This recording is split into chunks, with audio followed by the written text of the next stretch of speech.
दोस्तों, बिहार में 10वीं बार नीतीश सरकार बनना लगभग तय हो चुका है। एनडीए को 197 सीटों पर जीत मिलती दिख रही है, जबकि महागठबंधन को सिर्फ 40 सीटों पर बढ़त मिल रही है और 61 सीटों पर लड़ रही कांग्रेस तो बस 4 ही सीटों पर आगे है। यानी बिहार से कांग्रेस का तो मानो सुपड़ा ही साफ होने में है। धीरे धीरे दिन ढलने के साथ ही बिहार चुनाव के नतीजे भी साफ होने लगे हैं। 243 सीटों के रुझान में जहां एनडीए क्लीन स्वीप करती दिख रही है, क्योंकि एनडीए अभी तक 197 सीटों पर और महागठबंधन 40 सीटों पर आ गए हैं। यहाँ तक कि एनडीए को तो 2020 के चुनाव के मुकाबले भी 65 से ज्यादा सीटों का फायदा हो रहा है। वहीं महागठबंधन को लगभग इतनी ही सीटों का नुकसान हो रहा है, क्योंकि सीटें तो वही है। किसी का फायदा होगा तो किसी का नुकसान होगा, तभी तो फायदा होगा। पिछली बार 43 सीटों पर सिमटी जेडीयू भी इस बार 70+ से आगे चल रही है। यानी नीतीश सरकार की फिर वापसी होने के भरपूर आसार दिख रहे हैं और नीतीश कुमार 10वीं बार मुख्यमंत्री की शपथ ले सकते हैं। इतना ही नहीं, 90 सीटों पर बढ़त के साथ बीजेपी सबसे बड़ी पार्टी बनकर भी उभर रही है। ये अभी तक के रुझानों के अनुसार बिहार का पॉलिटिकल मैप आप देख सकते हैं।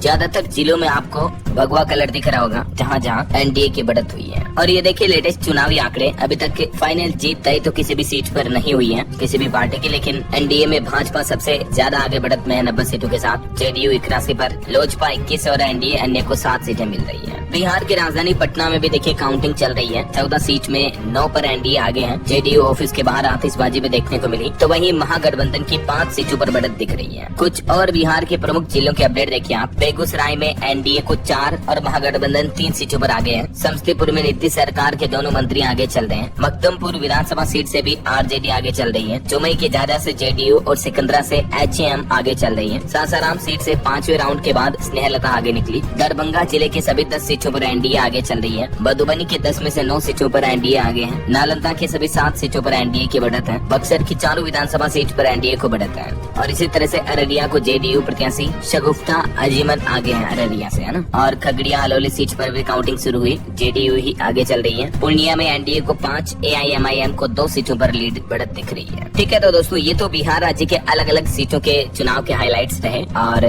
बाकी बिहार के अलावा भी आज देश में 7 राज्यों में 8 विधानसभा सीटों पर जो उपचुनाव हुए हैं उनके नतीजे भी काउंटिंग चल रही है। राजस्थान के अंता में कांग्रेस को बड़ी बढ़त दिख रही है। झारखंड के घाटशिला में पूर्व सीएम के बेटे पिछड़े। कहाँ किसे बढ़त दिख रही है विधानसभा उपचुनाव में, ये टेबल में आप देख सकते हैं। और बाकी बिहार में तो फिर से नीतीश सरकार ही आती दिख रही है। बाकी दोस्तों, बिहार चुनाव और अन्य राज्यों के उपचुनाव को लेकर आपकी क्या राय विचार कमेंट करके बताएगा जरूर। और पल पल के ब्रेकिंग न्यूज अपडेट देखते रहने के लिए